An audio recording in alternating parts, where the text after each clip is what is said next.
고린도에는 랜드마크였던 아프로디테 신전이 있었습니다.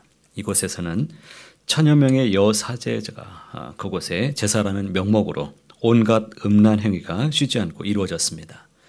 더욱이 항구 도시의 수많은 매운굴에 둘러싸여 사는 이 고린도인들에게는 바른 성의식을 기대하기란 참 어려웠습니다. 따라서 고린도 교회는 결혼, 이혼, 독신에 대한 견해 차이로 많은 논란이 있었습니다. 성적 문란으로 금욕적인 생활을 주장하던 사람들이 나타났고 오히려 결혼을 죄악시 여기는 경향도 생겼습니다. 처녀들의 독신 문제와 이혼과 재혼 문제에서도 혼란이 일어났습니다. 그래서 고린도 교인들은 이에 대해서 바울에게 질문을 던졌고 바울은 그에 대해서 답변을 지금 주고 있습니다. 바울은 결혼이나 독신 생활을 할 때 그것은 선택사항이지만 무엇보다도 오직 하나님을 더 잘 섬기기 위해서 해야 된다라고 강조합니다. 그렇다면 우리는 어떤 자세를 가져야 하나님을 더 잘 섬길 수가 있을까요? 성도는 무슨 일을 하든지 하나님의 영광을 위하여 살아야 됩니다. 고린도 교회에 지나친 금욕주의자들이 등장하게 되었는데 이것은 바울은 결혼은 결코 음란한 행위가 아니라 도리어 사람을 음행으로부터 보호하는 역할이 된다라고 말합니다. 가부장적인 색채가 짙었던 당시 사회적인 상황 속에서 바울은 아내의 몸은 남편이, 남편의 몸은 아내가 주장해야 된다라고 말합니다. 더 나아가 부부는 서로 동등한 지위를 가졌다. 오늘날에는 통념상 이치에 맞지만 당시 사회적 문화를 뛰어넘는 말이었습니다. 아울러 서로의 신앙을 위해서 잠시 분방할 수는 있겠지만 부부간에 서로의 요구를 인위적으로 거부하지 말아야 될 것을 말합니다. 가정이 깨어지는 경우가 참 많은 이때에 우리는 살아가죠. 이혼이 마치 하나의 문화처럼 비춰지는 이런 참담한 현실 속에 우리는 살아갑니다. 돌싱 프로그램이 아주 늘어나죠. 하나님이 짝지어 주어서 부부의 관계를 맺었다면 서로에 대한 의무를 다해야 된다라고 말합니다.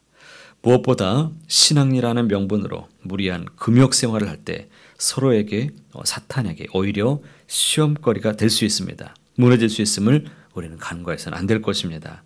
분명 서로에 대한 약점이 보일 수 있습니다. 그러나 성경은 부부는 서로 간의 약점을 보완하면서 살라라고 말합니다. 그리스도인으로서 올바른 삶의 선택이 무엇이겠습니까? 그래서 나 자신이 아닌 서로에게 유익한 편을 택하라고 말합니다. 더 나아가 그것이 하나님의 영광이 되는 일인가? 이것을 꼭 돌아보고 주의 길을 따라 살아가시기를 바랍니다. 성도는 구원으로 이끄는 길을 택하며 살아야 됩니다. 바울은 결혼과 이혼을 가볍게 여기지 말 것을 당부합니다. 그래서 자신의 말이 아닌 주님의 이름으로 명령했습니다. 결혼한 자들은 이혼하지 말며 혹시 이혼을 했다면 다시 화합하라는 말입니다. 배우자가 신앙이 없다는 것이 이혼 사유가 될 수 없다라고 가르칩니다. 왜냐하면 배우자에 의해서 오히려 믿음을 갖고 거룩해질 수 있기 때문입니다. 그러나 바울은 믿지 않는 배우자에 의해서 예수를 믿는 신앙을 포기하도록 강요를 받거나 대적하면서 살아가면 갈라서기를 요구할 경우에는 갈라서라고 말합니다. 이유는 하나님의 화평 중에 성도를 부르셨기 때문입니다. 그러면서도 불신 배우자를 구원할 수 있는 가능성이 있기 때문에 불신 배우자가 함께 살기를 원한다면 이혼하지 말 것을 권면합니다. 오늘 살아가는 이 부부들에게 보이지 않는 수많은 갈등을 안고 우리는 살아가고 있음을 보게 됩니다. 부부간의 갈등으로 인해서 너무나 고통스러워하면서 상담해오는 우리 성도들을 마주할 때면 참으로 마음이 아플 때가 있습니다. 신앙의 갈등을 겪는 부부도 의외로 많습니다. 그럼에도 불구하고 믿음이 있는 성도라면 이 배우자를 구원으로 이끄는 축복의 통로가 되어야 될 것입니다. 이 두 갈림길에서 힘든 상황일지라도 배우자의 영혼을 최종적으로 우리가 생각하면서 구원으로 이끄는 길이 무엇인가를 기도하면서 구원의 길을 택할 수 있는 그리스도인들이 되어야 될 것입니다. 우리는 배우자와 자녀들이 믿음 안에서 바른 신앙관을 가지고 살아낼 수 있도록 거룩한 삶을 추구하고 가정을 영적으로 세워가는 일에 우리 모두가 다 같이 최선을 다하시길 바랍니다. 마지막으로 성도는 부르심에 합당한 삶을 택하라고 말합니다. 당시 유대인들은 이방인들이 하나님의 백성이 될 수 없다라고 주장했습니다. 그들은 설령 이방인들이 예수님을 영접했다고 할지라도 유대인들과 동일한 하나님의 백성으로 받아들일 수가 없었습니다. 그러나 바울은 20절에서 아주 중요한 말씀을 전하죠. 각 사람은 부르심을 받은 그 부르심 그대로 지내라고 말합니다. 주님 앞에는 할례자나 무할례자나 종이나 자유인이나 차별이 없습니다. 모두가 하나님의 부르심을 받은 존귀한 존재이고 동일한 그리스도의 종이고 그리스도로 인해서 해방된 자유인이 되었습니다. 무엇보다 예수님이 값주고 우리를 사셨기 때문에 신분에 상관이 없이 우리는 주님의 것이 다 되었습니다. 그러므로 믿는 성도들은 사람의 종이 아니라 예수 그리스도의 종으로 살아야 됩니다. 바울은 다시 한번 24절에서 이렇게 강조합니다. 함께 읽어보겠습니다.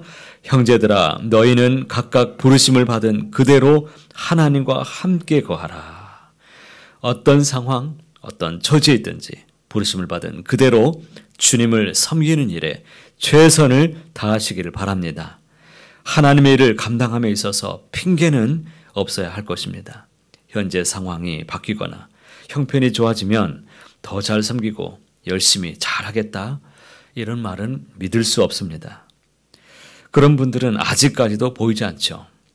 물질에 여유가 생기고 시간이 나면 봉사하고 내가 섬기겠습니다. 이런 생각들은 그리스도의 일꾼의 자세가 아닙니다. 없으면 없는 대로, 바쁘면 바쁜 대로, 건강하면 건강이 주어지는 대로, 아프면 아픈 대로, 약하면 약한 대로 각각 하나님의 그 부르신 대로 주님을 섬기는 일에 열심을 내고 전심전력해야 될 것입니다.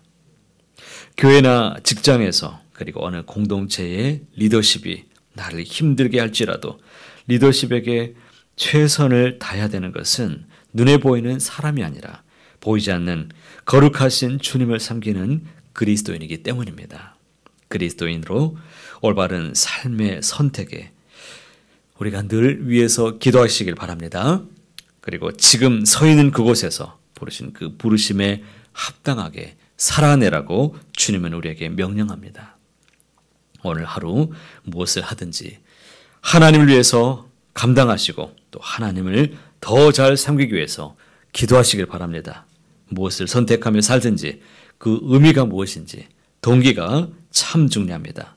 그러기에 무엇을 하든지 세상 일에 마음을 빼앗기지 말고 오직 하나님을 기쁘시게 하는 일에 여러분 마음을 항상 집중하시고 위해서 기도하는 저와 여러분 모두가 다 되시기를 간절히 소원합니다.